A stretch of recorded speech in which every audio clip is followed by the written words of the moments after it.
This is John Jackson Miller, and you're listening to the Star Wars Canon Podcast. May the Force be with you. There are stories about what happened. It's true. All of it.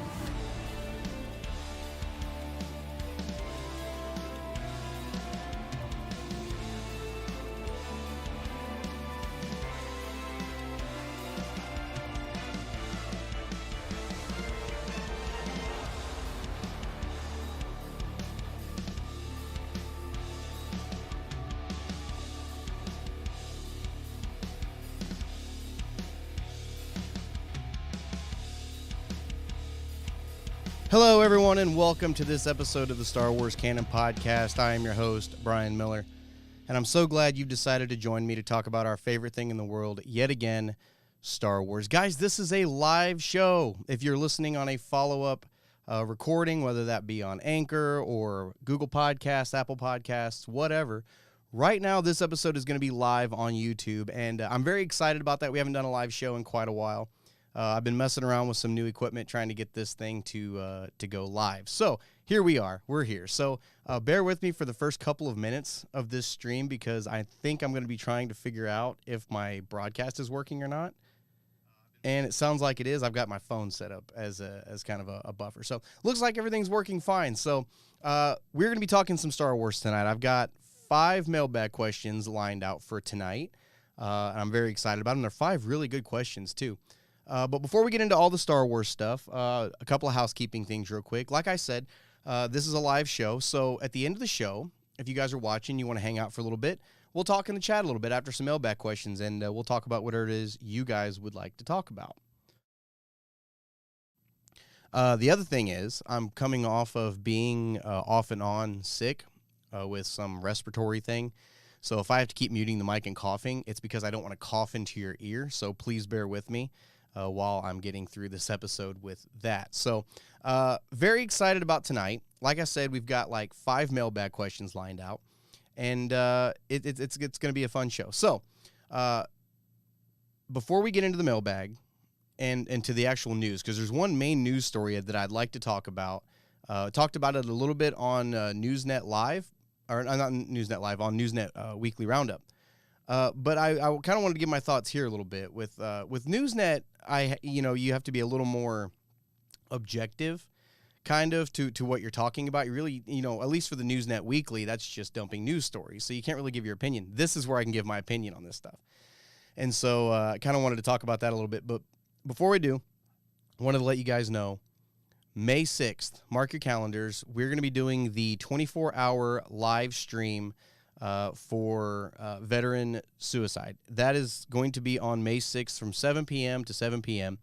I'm really looking forward to it. The way this is going to work is I'm going to be streaming Jedi Fallen Order. We're going to go all the way through Jedi Fallen Order. Hopefully we can get through it within 24 hours. And once we finish that game, we're going to be moving on to Jedi Survivor. It comes out like the week before, so I think it makes a lot of sense to do those games back to back. So during this stream, the way we're going to be raising money for veteran suicide is I have got, for those of you who have been following for a while, I used to get all my books on hardback. I used to get hardback editions. Matter of fact, you can see them here behind me. I've got a bunch of figures in front of them, but this is just the tip of the iceberg. If you're watching the video version, this is the tip of the iceberg. I got another shelf over there full of hardback books that are all Star Wars that are just sitting here collecting dust. And, 2 or 3 years ago, I went digital on my collection. So I bought a Kindle and rebought all of these like an idiot on a digital copy. So now I've got that. And these, like I said, these are just collecting dust. I would like them to go into the hands of people who are going to appreciate them, who are going to use them and to read them. And so during this stream, I'm going to be taking donations in the form of super chats and PayPal donations. And if you donate over a certain amount, which I'm putting together the tiers now, so hopefully the next episode I'll have some more info on that. But if you donate over a certain amount, I'm going to have a list of what books I have left, basically. And you get to choose which book you would like for me to send to you as a thank you for your donation. This is a really great way if you've got your own collection going and you're missing that one hardback book, you've got a holy grail that you can't find anywhere anymore. This would be a really good way to do it. I've got everything from A New Dawn all the way up to, I think, Light of the Jedi was the last one I bought in hardback. So everything since then has been digital. So it's a huge list of novels that you can pick from. And it's first come, first serve. You're the first to donate. You've got the entire pick of the litter to pick from. So it's a good way to get these books into the hands of people who are going to appreciate them. It's a really good way to thank you guys for your donation. And it's a really great way to raise money for this cause. This is a cause that means a lot to me personally. Being a veteran myself, having dealt with PTSD on a personal level, and then having friends that dealt with PTSD and then lost the battle with it, it's something that really, it really hits close to home with me. So it's something that means a lot, and I'm really looking forward to doing this. So like I said, I'll bring the graphic up again. It's going to be a 24-hour live stream Saturday, May 6th, from 7 p.m. to 7 p.m. That is a Saturday into a Sunday. So I was thinking it was a Friday, but it's a Saturday into a Sunday. We're going to be going all night. And like I said, hopefully we can get rid of all the books, and hopefully we can raise some money. And even if you would just like to donate below that tier level instead of getting a book, that's fine. Donation is going to be so appreciated.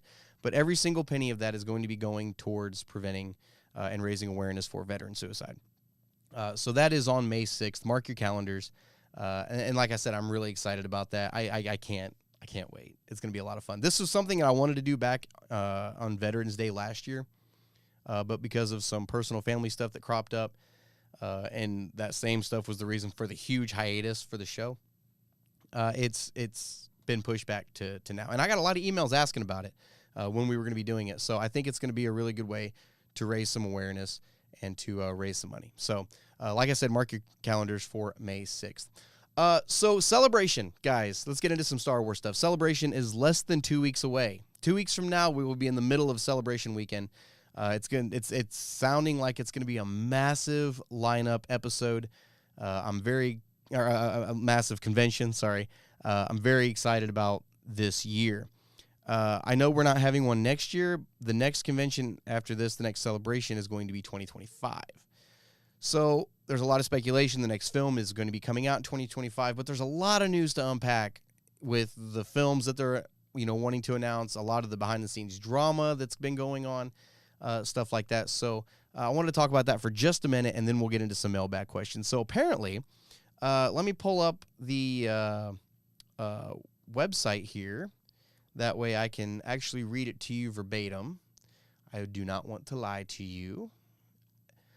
So we've been talking for like a year that Damon Lindelof was going to be working on the next Star Wars film that was supposed to be coming out in 2025. That name has been attached to this for a while, and it was actually just last week they finally confirmed, he confirmed that he was indeed working on a Star Wars movie. All of this is coming from a reporter from Above the Line, which they have a show called The Hot Mic with Jeff and John, and he has gone on to this show and has repeatedly dropped bombs about behind-the-scenes news going on with these movies, well, especially with this movie in particular, but with a couple of others and everything like that. And so far, it seems like he's been pretty accurate. So he is a credible reporter. So here's what's interesting about this story. So a year ago, he broke the story that this film was being made, that Damon Lindelof was attached to write it. And then we found out that the director for the movie was going to be, and you guys know I'm bad with names, so please forgive me, but it was going to be Sharmeen Obaid-Chinoy. She worked a little bit on the Ms. Marvel series, which I really did enjoy. I thought Ms. Marvel was actually a pretty cool show. And she was going to be attached to direct it. And now, for the last couple months, we knew, like we all just collectively knew that this was going to be the film that was announced at Celebration to be the 2025 film. And then just a couple of weeks before Celebration, this film loses its writer. They handed in the first script, the first draft, right? And apparently, according to Snyder, the script wasn't in a good place. It wasn't really great. And so I guess him and his co-writer got blindsided with Disney bringing in Obaid Chinoy to direct, and he parted ways with Lucasfilm. I guess Lucasfilm was ready for that move because they had one of the writers from Peaky Blinders, Stephen Knight, lined up ready to go to change some of the stuff in the script and to move it forward. So, again, losing a major component to a film again. Or, how many times have we lost directors to movies that were coming out, or movies got canceled, or, look at the drama behind Solo, and they basically had to reshoot that entire film. Look at what happened with Colin Trevorrow. They lost Colin Trevorrow, had to bring back J.J. Abrams for Rise of Skywalker. We see how that turned out. And so it seems like you can't get any traction as a Star Wars director, right? One of the things that I like to think about, and I brought this up during the last Star Wars Newsnet Live, or not the last one. I think it was one before it. I think it was 2 weeks ago. We were talking about some of the films, and it seems like, a lot of these directors, like Taika Waititi, for example, is supposed to be doing one of the next films, and his last film, Thor: Love and Thunder, was not received at all well. I didn't care for it that much, and so it kind of worried me a little bit. I don't know if I want to touch my Star Wars, right? But it makes you wonder that, these people make all these awesome movies, and then it seems like the movie right before they start working on Star Wars is the one that sucks, right? Look at Patty Jenkins, right? She did Wonder Woman. Wonder Woman was awesome. I loved the first Wonder Woman movie. Then she did Wonder Woman 84, and it was horrible. And they announced that she was going to be doing Rogue Squadron like the week or two before Wonder Woman 84 came out. Excuse me. And then now we know what happened with Rogue Squadron. That film is no longer in development. They've lost Patty Jenkins. It almost feels like to me that these film directors are working on these films and they're doing a great job on them, and then they find out they're doing Star Wars next, and they either get nervous about what they're doing now, or they try too hard to stand out because they're getting ready to go into a Star Wars film, or they have the mentality, I just want to get this done so that I can go work on my Star Wars movie. And I don't know that that's the case, but it just seems like it at this point, right? So this film is supposedly coming out 2025. We haven't had a Star Wars film since 2019, which is embarrassing at this point for Lucasfilm. Say what you will, whether you like Lucasfilm, whether you don't, the way it's going, it's still embarrassing that they have not put out a Star Wars film since 2019. And by the time they get one out, it'll have been 6 years. That's pretty sad, to be completely honest. He's also hearing that Kathleen Kennedy really wants to get this film out by 2025 because her job depends on it. Apparently, her job is on the line, apparently. And so there's a lot of speculation that she's going to be done at Lucasfilm anyway after Indiana Jones and the Dial of Destiny comes out in June. Once that's out, we all think she's going to bow out. Maybe, maybe not. We don't know, So if she doesn't, then yeah, her job depends on the Star Wars movie coming out by 2025. If she does bow out, then that part, one or the other is true, and we're going to find out which one. So supposedly that film is set for release in 2025, and they're going to be announcing it at Celebration along with a title and a synopsis. As far as casting, I'm not sure because, like I said, they're still working on the script. They turned in the first draft, and apparently it wasn't where they wanted it, and so this is where we're at now. We'll see. It's coming down to crunch time. Well, kind of. We've got, 2.5 years? We've got 2.5 years until this film is supposed to release. So we'll see. But there's also talk that we're not getting only one. We're not getting two, but 3 film announcements at Celebration this year. That's per the same guy, this Jeff Snyder. And the other 2 films, supposedly, I guess what we're kind of chalking up as these are the other 2, is Taika Waititi's film and Sean Levy, who is currently working on Deadpool 3. And as soon as he's done with Deadpool 3, he's moving over to the galaxy far, far away, and we're going that route, which I'm excited for. I want to see what he can do with Star Wars. Taika Waititi, we'll see. This is the same guy that gave us Thor: Love and Thunder, which sucked, and then also gave us Jojo Rabbit, which was really good. So it's kind of in the air with Taika as far as I'm concerned. And the other thing with Taika that worries me is that he looked at Natalie Portman and said, hey, have you ever thought about being in a Star Wars movie? I'd love to have you in one. And she's like, I was in Star Wars already. And he's like, really? Oh, I forgot about those. I don't know if I really want the guy that forgets about Luke Skywalker's mother touching Star Wars. But I digress. Whatever. So that's kind of the sitch right now as far as films coming out in Celebration. And I'm really excited about this year. You know, like I said, we're not having a Celebration next year, so this is going to have to be a big one. 3 film announcements makes sense to me. Whether those films ever see the light of day, we'll see. Because it seems like, at this point, we have a president. And look, I've always been of the mindset, you know, I've never trash-talked Kathleen Kennedy. I never have. I know a lot of people have. I know a lot of people's channels have gotten huge off of trash-talking Kathleen Kennedy. But she's brought us Star Wars again. You know what I mean?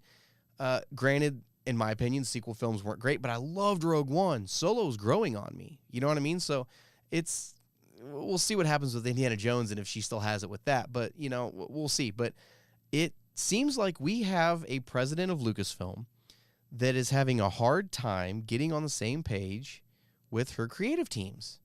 She just cannot get them to agree on anything.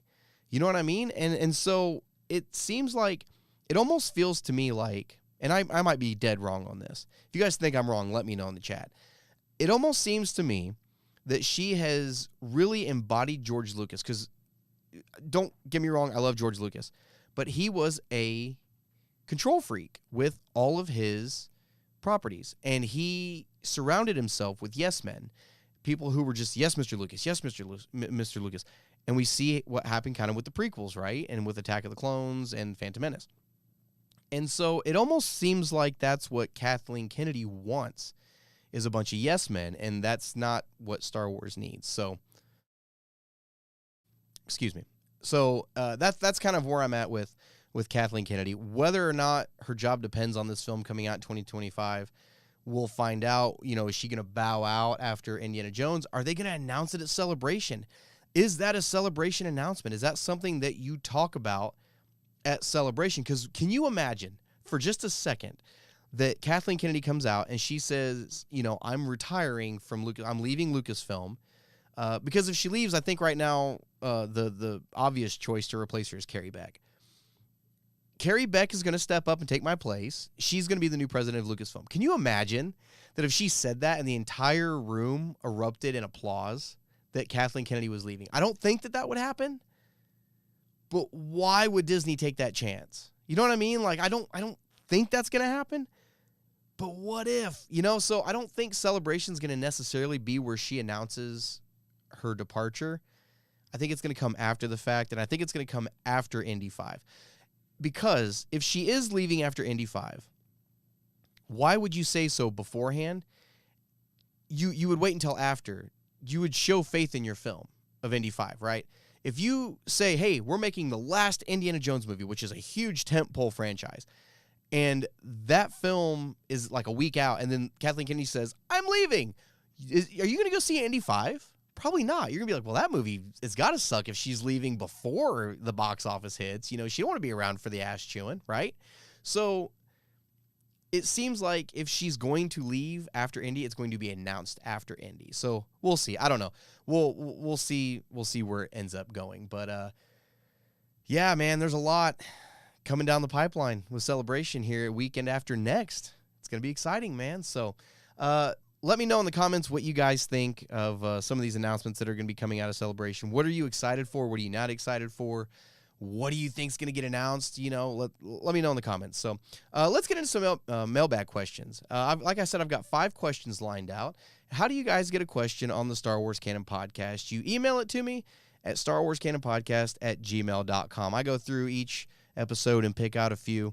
And you guys have sent me some really good questions this week and some really thought-provoking ones. So let's get into these, shall we? Mailbag question number 1 this week comes from William Hull. And William says, hey, Brian and crew, I saw your bonus episode and really enjoy what you bring to the fandom. We need more people like you that are tolerant of opposing opinions and are willing to see things from a certain point of view. See what I did there? But also not be afraid to tell it how it is sometimes. Thanks, I appreciate that. And not gonna lie, I've caught a lot of crap for that over the years of doing the podcast of trying not to be the negative Nelly of the fandom. You know what I mean? So I've caught a lot of crap for that. So it's nice to hear that once in a while. You know what I mean? So anyway, thanks for the kind words, William. William goes on to say, I was wondering if you would be willing to give your rankings for the television shows. I have my list, but want to see how close your lists are with mine. I love your podcast and channel and hope to see you become more powerful than you can possibly imagine. Thanks for the kind words, William. And the Star Wars television shows. So this is a ranking that I've been meaning to do for a while. Back in the summer, I had planned on doing an actual video for it. Because in case you guys haven't noticed, there was no annual ranking videos this year. It was because of all the drama going on with the family. I shouldn't say drama, with the situation that was going down with the family. And so I didn't get those out this year. But for television shows, yeah, I've got my ranking. And so we'll start at the bottom and work our way to the top, worst to first. That's how I always do my ranking videos, worst to first. So my least favorite, I think, how many are there? 4, 5, 6, 7. I've got 9 titles. I think I've got everything. I'm pretty sure I've got everything. But number 9 on my list is Resistance. I'm not a big fan of Resistance. I can appreciate it for what it was, or what it was meant to be, I guess you could say. But I don't think it stuck the landing. I think the animation style was weird. It was kind of this 2D, 3D thing. It was 3D, 2D. It was 3D pen and ink, and it was made to look like 2D, but move 3D like. It was just weird. It's hard to explain. You'd have to see it. You know what I'm talking about. For those of you that haven't seen it, you'd have to see it to know what I'm talking about. But Resistance is my least favorite. It only ran 2 seasons. I think it was supposed to run 3.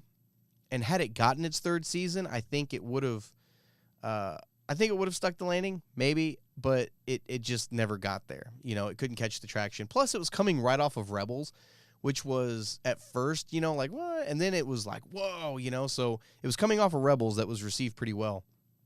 And, that was kind of the standard I think everybody was holding it up to at that point. So Resistance is my least favorite. My second least favorite, my number 8, is The Book of Boba Fett. Now, I know there are people out there that love The Book of Boba Fett, and I love The Book of Boba Fett. But you have to admit that it has some flaws, right? In my opinion, one of the biggest flaws it has is 2 of the episodes are basically Mando Season 2.5. They promised us 7 episodes of Book of Boba Fett. 7 episodes of Boba Fett is what they said we were getting, and we got 5. Boba Fett cameoed in his own show at one point. Like, that's where we're at, right? So don't get me wrong, and those were 2 amazing Mando episodes. They were awesome. They were some of the best Star Wars television I've ever seen, but they weren't, to me, they weren't a part of the Book of Boba Fett. You didn't need to tell that story to bring Din Djarin back in to fight with Boba Fett in this series. So Book of Boba Fett, there was, you had the whole, the Mos Espa Vespas, that chase that was just so slow.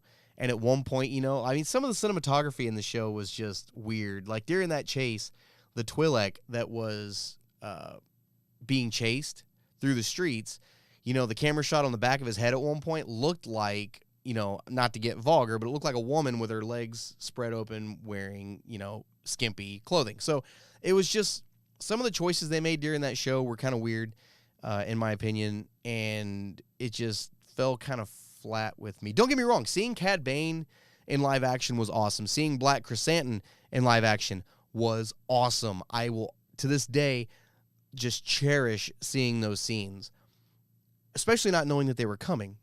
But as the show, for a show overall, I feel like it was put together weirdly.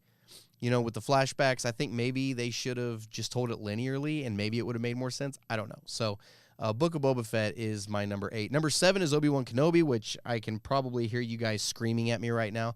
Obi-Wan was good. Don't get me wrong. I really liked Obi-Wan. It's just I like everything that above it better.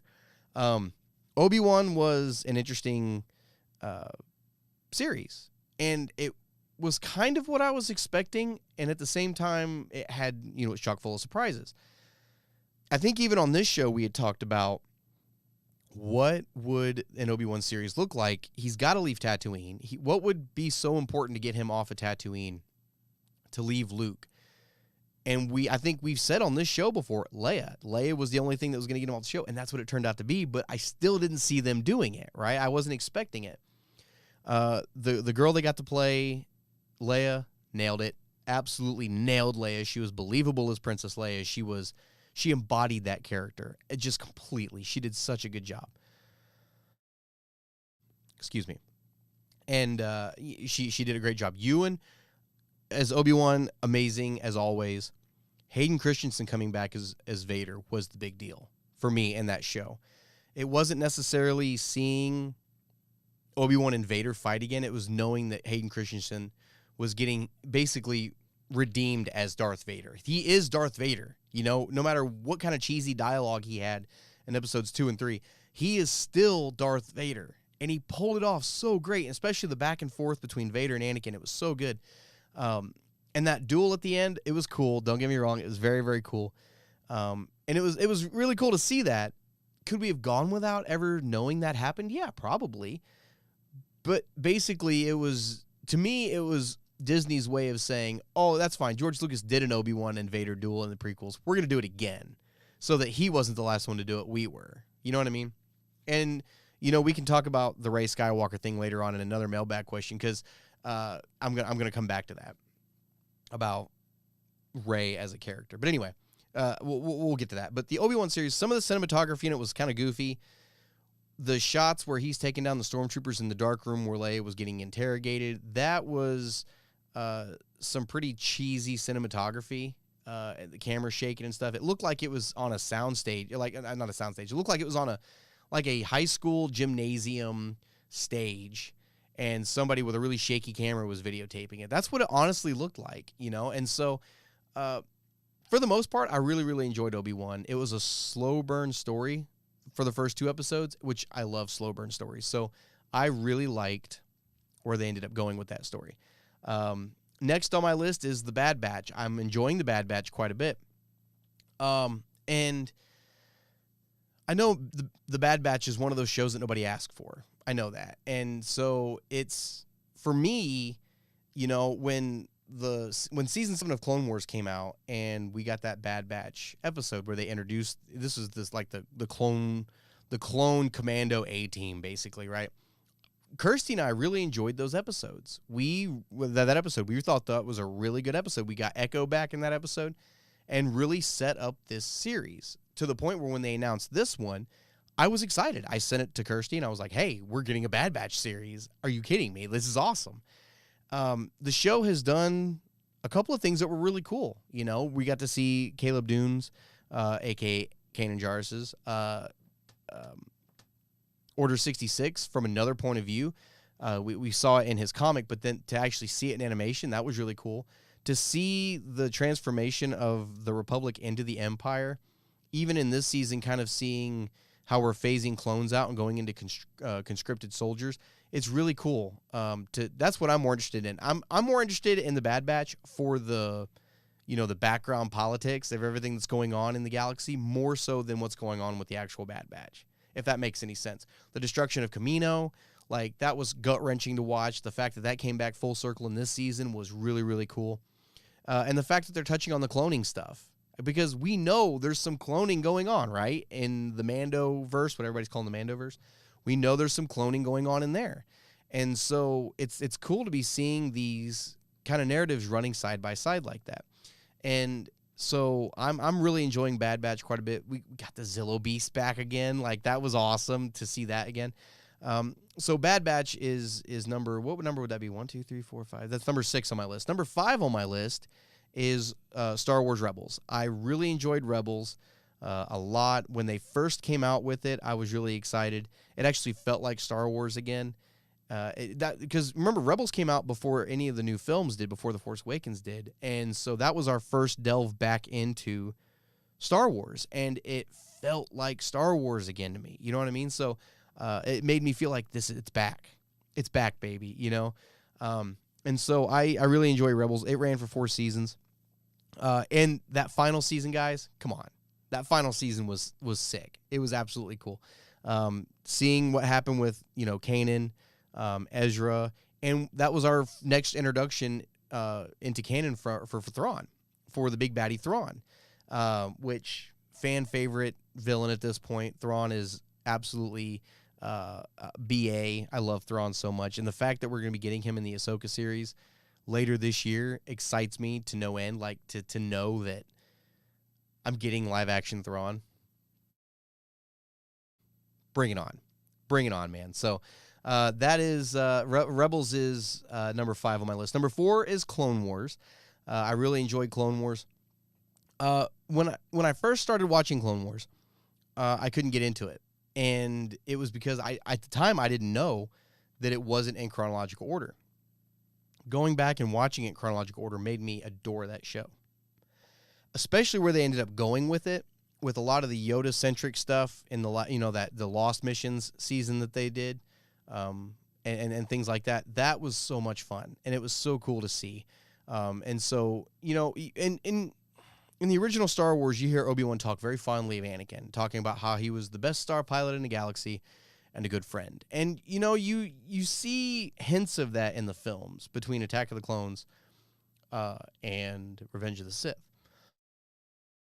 Excuse me, guys. Like I said at the top of the show, I'm still dealing with this respiratory thing a little bit, so please bear with me. And so you see bits of that, right? Where, you see Anakin and Obi-Wan's banter back and forth.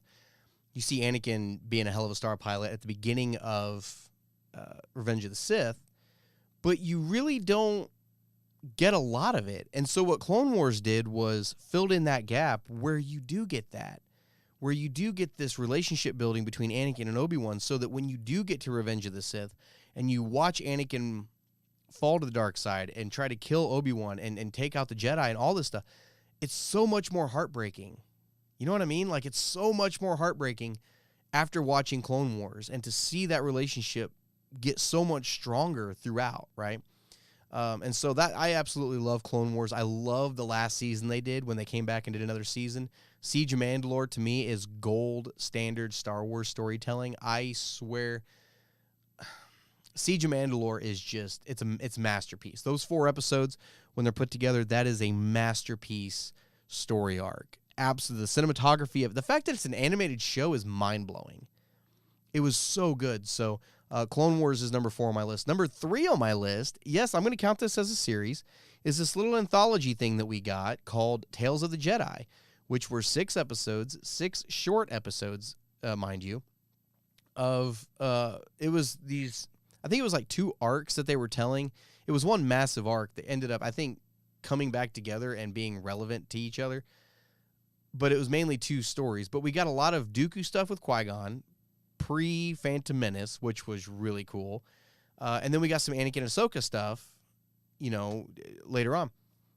And the fact that this show kind of crosses over with Episode 1 a little bit, and we see kind of what was going on with Yaddle and kind of what was going on behind the scenes, what we couldn't see during the films, right? I thought that was really, really cool. And to see that Dooku, was the one that kind of brought Yaddle down. It was so cool, because she's there in Episode 1. If you go back and watch Episode 1, she's there. She's on the council. And then you never see her again. She's just not there, right? So it's really neat to see how that crossed over with it. And I thought those stories were perfect. Tales of the Jedi was absolutely perfect to me. So it's number 3 on my list. Number 2 on my list is Andor. I love Andor so much that it is almost unhealthy. I really enjoyed Andor to a point that I am salivating for season 2. I can't wait. I want to know what else is going to happen with this character leading into Rogue One.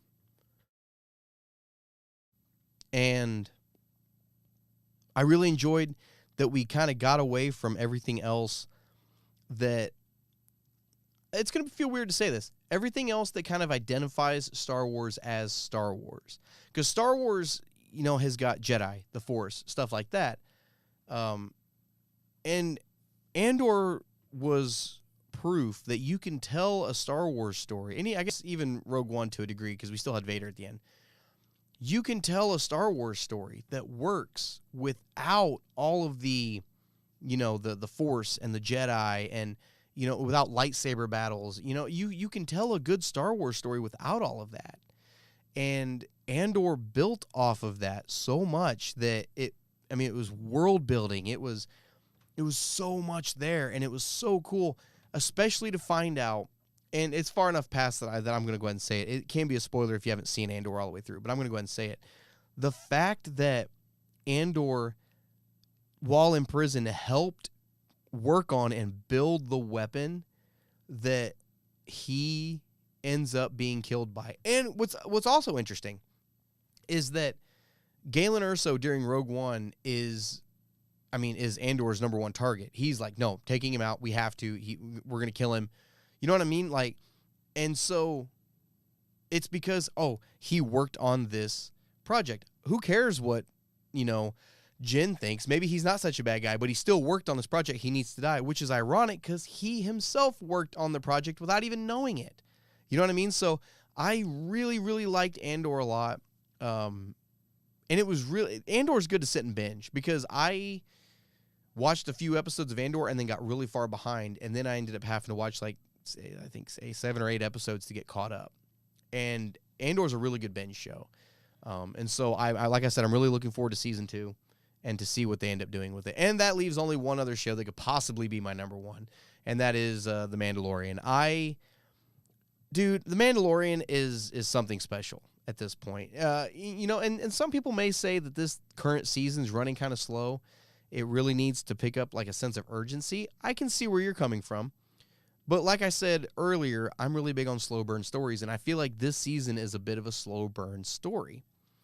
I've really enjoyed everything that the Mandalorian has brought to the table, that has done for the fandom, that has done for us, things that it has given us from a story point of view.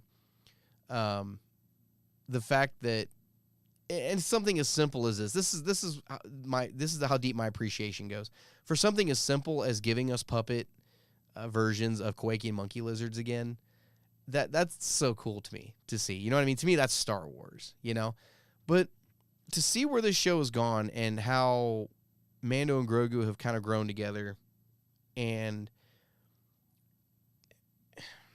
a lot of the bombs that it's dropped, reintroduction of Boba Fett was really cool.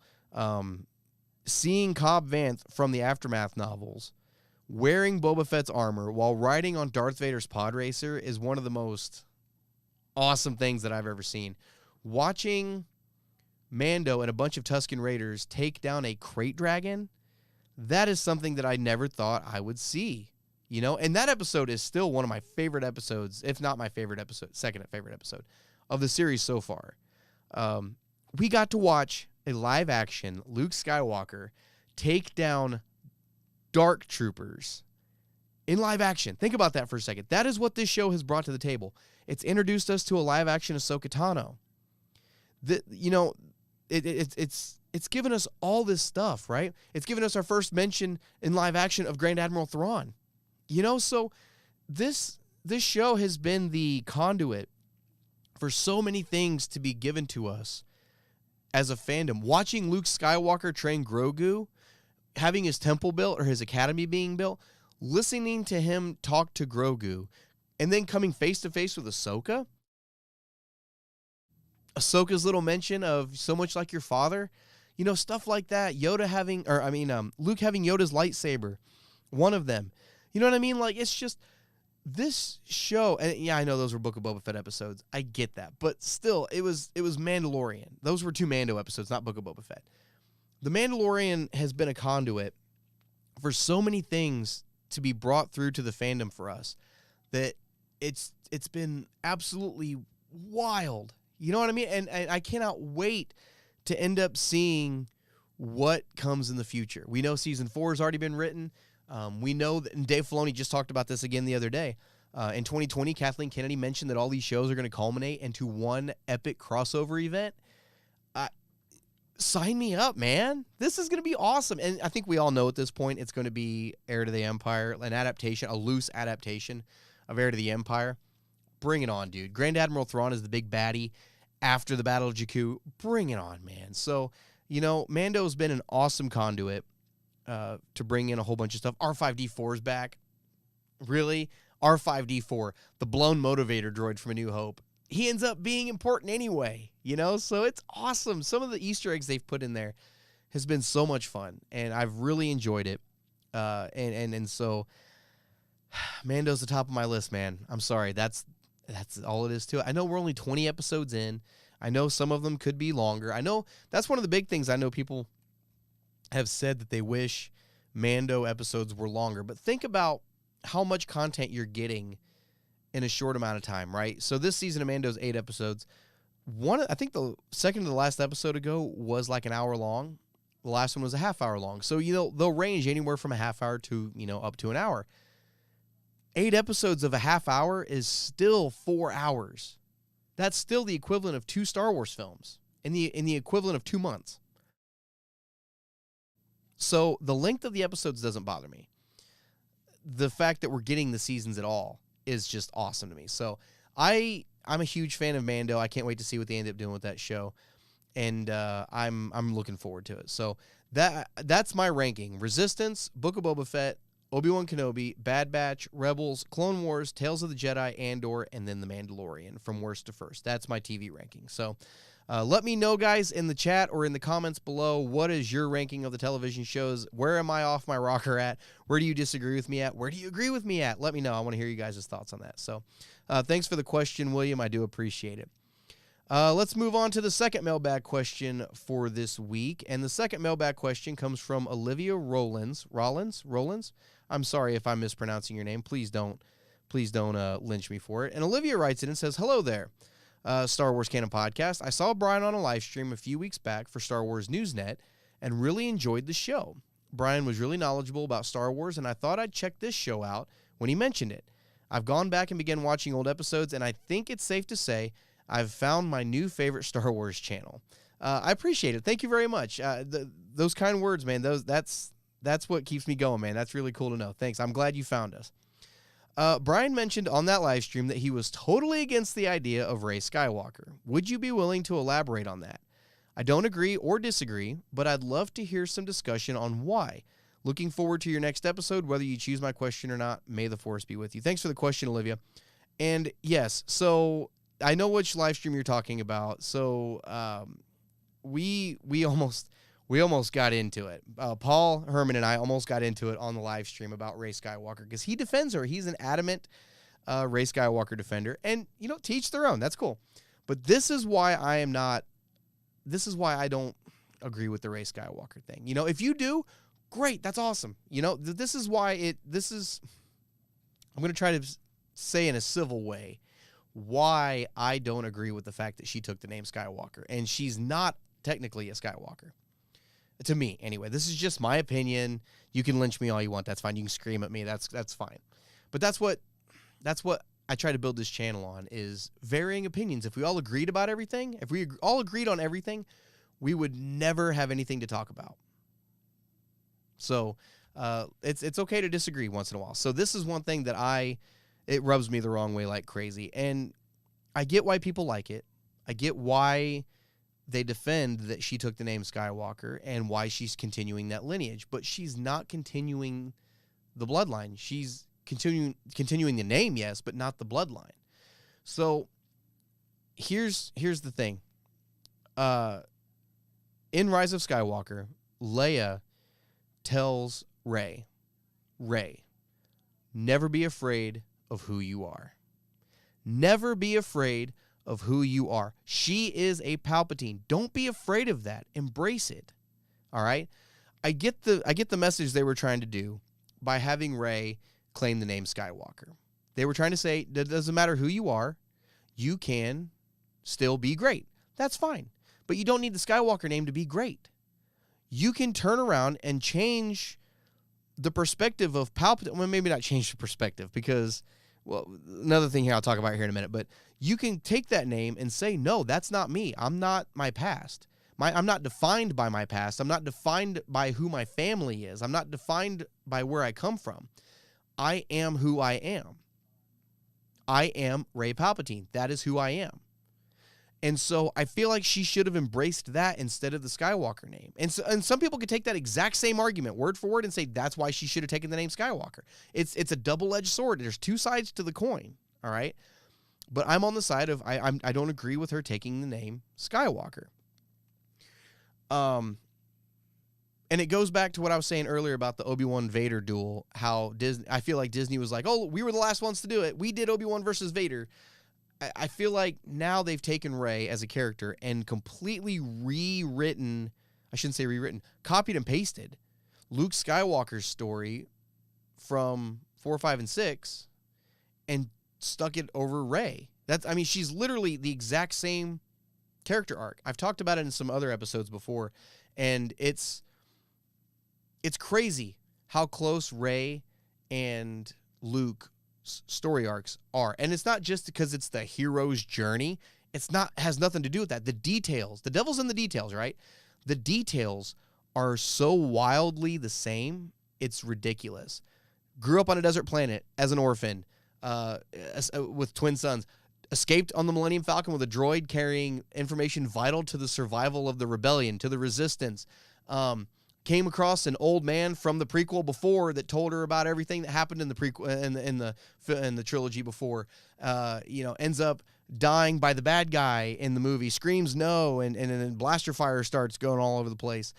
And then there's a trench run in Star Wars, and there's this planet killing weapon again, and then in the next movie, Rey is, going to find a Jedi, or let's just say this. She's going to find a Jedi that's in self-exile because his order fell. That's Yoda on Dagobah. He's in self-exile. Luke's in self-exile. And, and it's just, you get into the third movie, and it's like, it's all the same, man. It's the exact same story. It's almost beat for beat. And, I can sit down and do a whole video on why Rey is a copy and paste of Luke Skywalker. And why I'm upset about that is Disney has the mentality that, oh, we did the same thing again, but because it's a woman, it's progressive. That's kind of where they went with it. You know what I mean? It's progressive because it's a female, even though we didn't come up with any of the story beats. They were already there. We just copied and pasted it. No. It's like even the breaking of the Skywalker saber in The Last Jedi was symbolic to breaking Star Wars, basically, at that point. Was breaking what came before. And then they're reforging it, as Rey's lightsaber. They're basically crapping all over what came before, And so that's kind of just to be able to reforge it. That was all they wanted to do, was break what was there before and reforge it into their own. That's what they did. They took the character of Luke Skywalker, broke him, reforged him into Rey. They took his lightsaber, broke it in half, reforged it into Rey's lightsaber. Like the lightsaber is so symbolic, right? And so that's why I don't stand behind Rey Skywalker. I'll never accept it. I get it. It's Star Wars. It's just a movie. I get that. But I just, from a story point of view, it would have made so much more sense for Rey at the end of Rise of Skywalker to say, I'm Rey Palpatine. And then they're like, whoa, what? And she's like, I'm a Jedi. You know what I mean? So, and I'll play devil's advocate against myself here for a second. I'll flip the narrative for just a second. What if it was Hitler, right? What if somebody had the same last name as Hitler and they're like, oh, my name is Jeff Hitler. I'm not a bad guy. You're a Hitler, dude. Like, I get where people are coming from with it. I totally get it. But I still stand behind the fact that she should have embraced who she was. And I'm not going to beat a dead horse. That's where I'm at with it. So that's why I don't stand behind the Rey Skywalker thing. And honestly, every single bit of what I just said and explained to you ran through my head in the matter of like 4 or 5 seconds in the movie theater when we saw Rise of Skywalker for the first time. She said Rey Skywalker. Within, like, the music hadn't even cut to the credits yet, and I had already thought about everything that I just said. It made my mind race so quickly, and it was just, we walked out of Rise of Skywalker after that, and Kirsty enjoyed the film, and I was like, it sucked. Like, there's so many things in there that never got explained, right? Plus, not to go off the Rey thing for a second, but plus, how many times in Rise of Skywalker did somebody die just to get brought right back in the next scene? Way too many times. Chewie, 3PO got his memory erased. Just kidding. R2 had his memory on a Google Drive. Ben got thrown down a hole. Just kidding. He climbed back out. Rey died. Just kidding. Ben brought her back. It was just over and over and over again. Just beating it over, beating a dead horse is basically what I'm doing at this point. But that's where I'm at with the Rey Skywalker thing. I'll move on from it. I digress. I'll get off my soapbox. But thanks for sending in the question. Once in a while we have to go over this, and I understand why. I get it. So thanks for sending in the question. I do appreciate it. Got to breathe for a second. So question number 3 this week. Let's get on to the next one. Question number 3 this week comes from Lawrence Ramsey. And Lawrence writes in and says, "Hey guys, I've been a listener since your episode with Mike Quinn, but have never sent in a question until now. Perhaps you can help me out here." Hey, thanks for sending in the question, man. Yeah, for those of you that don't know, back in our 2-year anniversary episode, I think it was in 2017, we did an interview with Mike Quinn, and it was a really fun episode. He ended up talking with us before and after for a little bit, and it was a lot of fun. For those of you that don't know, Mike Quinn is the guy that puppeteered Nine Numb and whatnot. So really, really cool guy. Really, really enjoyed talking to him. He's a geek just like us. But anyway, on to your question. How much time actually passed on Ach-To while Rey was there? It seemed like she was there for days, but there was only a day going by for the Resistance. Help. Thanks for sending in the question, Lawrence. Yeah, this is something that bothered me during Last Jedi. With the Resistance, you're looking at a side of the narrative where they're like, we've only got enough fuel for 8 hours, right? And so they go to Canobite, they get the slicer, they go to the ship, all that within 8 hours, right? But on Ach-To, Rey is there for how many days? Training with Luke, right? Because when he walks up to her, when Luke sneaks onto the Falcon, that's night 1, right? When he talks to R2 and he sees the projection of Leia, that's night 1. And then, the next night was when Lesson 2 happened and we never even saw it in the movie. Lesson 3 never even happened in the movie. And so how many nights were there on Ach-To? How long was she on Ach-To? I don't know. I don't know how long she was there. I remember hearing somewhere, correct me if I'm wrong, because I could be. Correct me if I'm wrong, but I remember reading somewhere that the Force was so strong on Ach-To that time moved differently, moved faster. I don't know if I remember reading that somewhere or not. But I wouldn't doubt that. But it was something that was kind of interesting, that yeah, when writing this, wouldn't you think that's something that would be explained? Or, that's not something that I feel like was thought about, unless the bulk of Rey's stuff doesn't happen where it does in the movie, and it all happened beforehand, before we got to the whole Resistance thing, 8 hours of fuel, blah, blah, blah. That's the only other thing I can think of, because it looks like, maybe a week has passed. It looks like, I could be wrong, it looks like a week has passed since the end of Force Awakens to the beginning of Last Jedi from the Resistance point of view. It's possible. So that's the only thing I can think of. I'm not sure if time really moves differently, but I do think that it's a point of contention in the plot of The Last Jedi, if that makes any sense. So I don't really have an answer for you on that one, but it is something worth thinking about. It's like that question I keep getting about physics in Star Wars. What are the laws of physics in Star Wars? I don't know. There's so many things. Why can you hear blaster sounds in space? Here's one for you. Why were the blaster bolts in Last Jedi from Snoke's ship arching into the Resistance fleet? They're lasers. They should have gone straight, right? Why were they like cannonballs? There's a lot in that movie that's like, what? So I would just chalk it up as a plot device. That's honestly the only thing I can think of. So I hope that answers your question. If you guys have a better answer to that in the chat, let me know, or email me. We'll circle back to this and talk about it again. So let me know if you guys have a better answer to that. So thanks for sending in the question, though. I do appreciate it. Question number 4 this week comes from Amy Turner. And Amy sends in, do you think Lucasfilm has learned from their mistakes and have put together a plan for future films? Or do you think they're just going to wing it again like the sequel trilogy? Thanks for the question. So I am a huge I'm a huge supporter of the idea that there was no plan going into the sequel films. There was none. There was no plan at all. They might have said there was, but there wasn't. So, yes, I think Lucasfilm has learned their lesson at this point. The fact we haven't gotten a film since 2019, and they've really taken a step back to kind of figure this out, and now they're getting ready to announce 3 films, and they're wanting to go somewhere with them. Not too long ago, Kathleen Kennedy came out and said that they were putting together films with a roadmap to try to figure out where they wanted the story to go. That was music to my ears. That's exactly what they should have been doing from the get-go. The fact that they're doing it with these new films, the fact that they're doing it from a television point of view with a crossover event, the fact that they're doing it with the High Republic and the High Republic novels. They set down all the writers in one room for the High Republic, figured out where it was going, did concept art, and figured out the entire story, figured out who's going to tell which piece of it. If they're doing it for novels, then yeah, they've learned from their lessons. They're getting ready to do it with the films. Does that necessarily mean the films are going to be good? I'm not going to say yes. I'm not going to say no.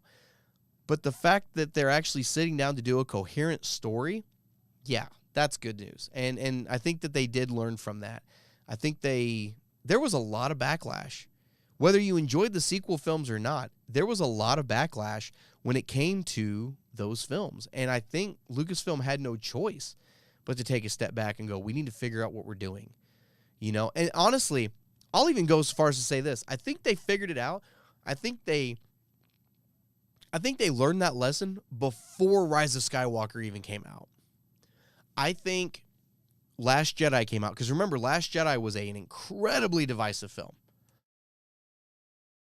Incredibly divisive.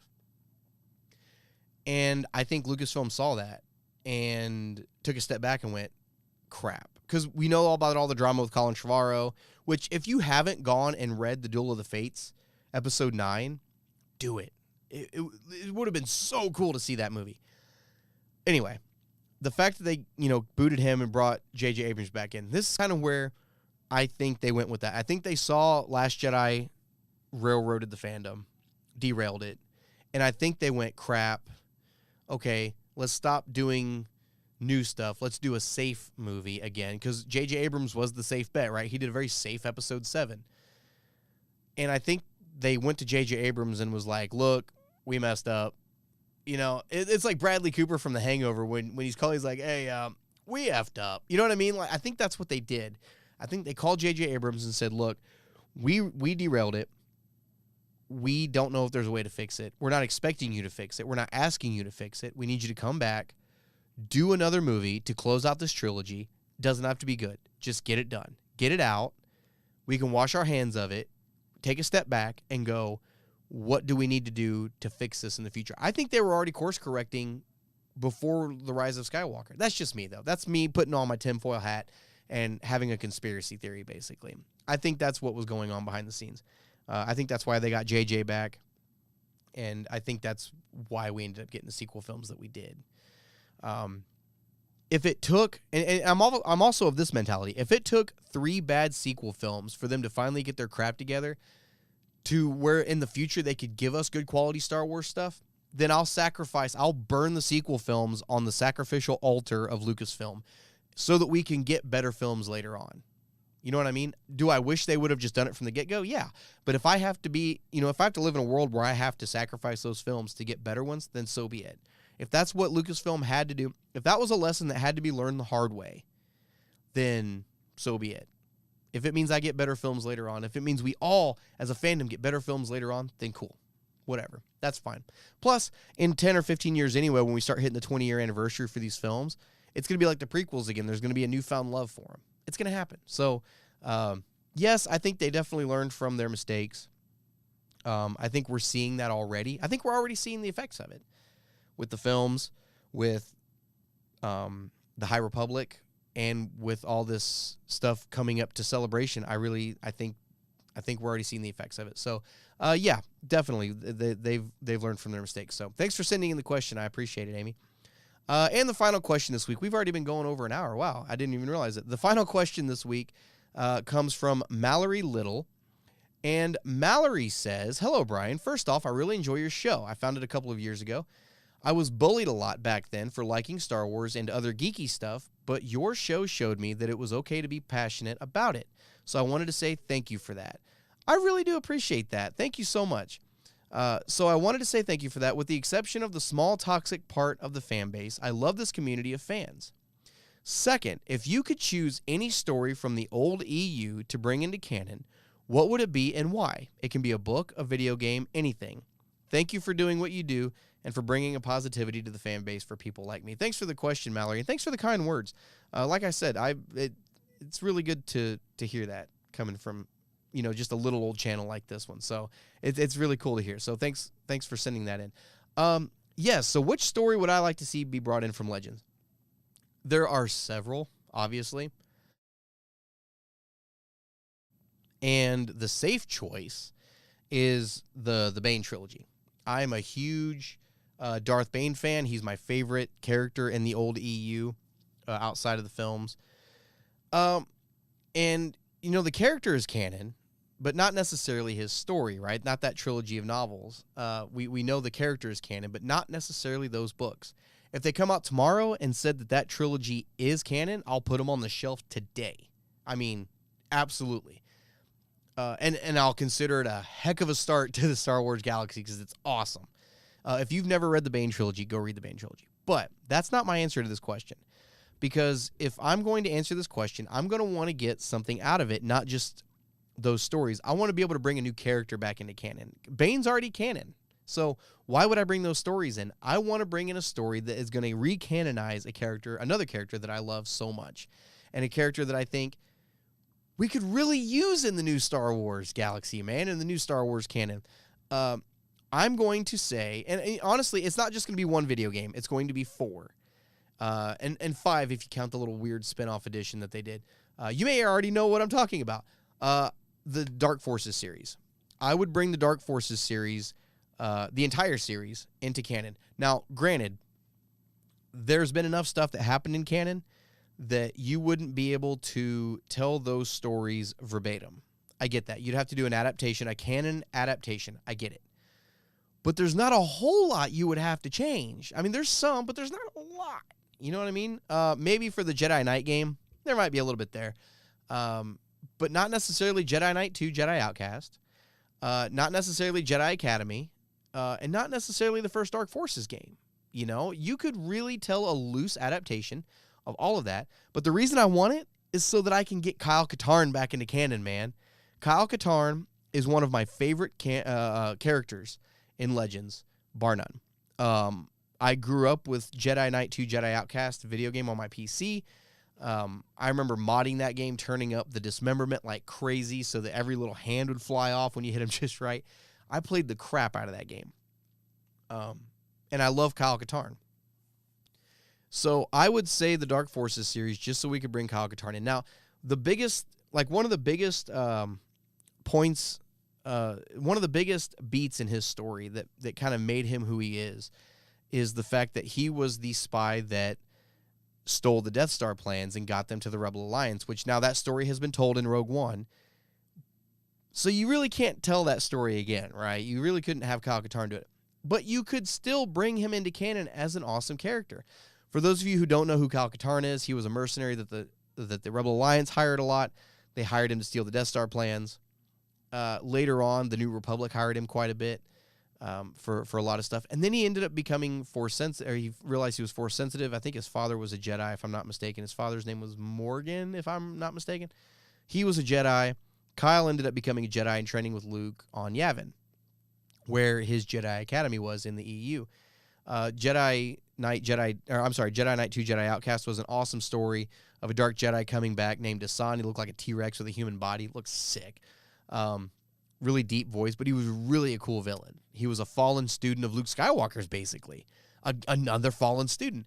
And, they did that series has got the whole Dark Trooper program. Hassan went on to do like the Shadow Trooper program, which basically took Dark Troopers and the EU version of a Kyber crystal, which they could imbue with the power of the Force, put it on these Shadow Troopers and make them like Dark Jedi, basically.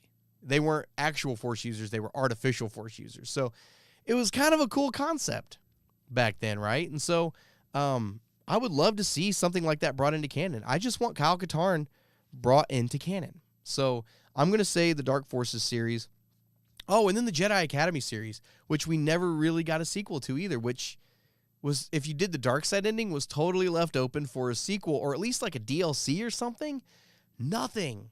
It never went anywhere, right? So Jedi Outcast and Jedi Academy are two of the coolest games I've ever played. They got some of the best lightsaber combat in any video game you'll ever play.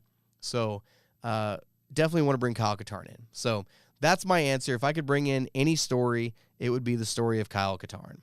And like I said, you could still bring him in. Look, I talked Mando up like crazy a while ago. Mando would be an awesome conduit to bring in a Kyle Katarn. It would make sense to bring in a Kyle Katarn through a season of Mandalorian. It would make total sense, you know? Granted, we've had a couple of characters in canon that kind of were Kyle Katarn-esque characters, kind of looked like him, kind of stole his story beats a little bit, you know, like Cassian Andor kind of stole a couple of his story beats with the Death Star plans. Kanan from Rebels kind of stole his look a little bit. I mean, even the fact that his lightsaber hilt was freaking huge, which Kyle Katarn's lightsaber is massive if you haven't seen it. It's like, it's sitting right over there. I wish I'd have known. I wish I'd have thought to bring it over here because it's like this freaking long. But it's an awesome hilt. I always thought it was just out of proportion in the game. Turned out that's actually how big it is. So, yeah, that's my answer, to bring Kyle Katarn in. So, yeah, hope that answers your question. So thanks, guys, for sending in all the questions this week. It's been a fun episode. Real quick before I hop off, I wanted to reiterate, May 6th, set your calendars for the 24-hour live stream that I'm going to be doing. Like I said, I talked about it at the top of the show. I'll talk about it again real quick. We're going to be playing Jedi Fallen Order, going into Jedi Survivor, and raising money to try to raise awareness and to prevent veteran suicide through I guess, I don't want to say auctioning off my hardback books, but if you donate over a certain amount, I'll send you whichever hardback book you want as a thank you for your donation. So really looking forward to that. I wanted to reiterate it one more time. So guys, thanks for joining me this week. I sure appreciate it. And until next week, guys, this is Brian signing off. May the Force be with you guys. You've just been listening to the latest episode of the Star Wars Canon Podcast. I'm Brian Miller, joined by my co-host, Usuf Wally. You can stream new episodes of the podcast every Saturday night at 7 o'clock p.m. Central Standard Time on Anchor.fm, Spotify, Apple Podcasts, and more. If you'd like to support the show, you can do so at patreon.com/1138productions. Be sure to like and subscribe on whichever platform you're listening in on. If you'd like to get a question on the show, you can send it in to us at starwarscanonpodcast@gmail.com. Until next week, keep it civil, and may the Force be with you.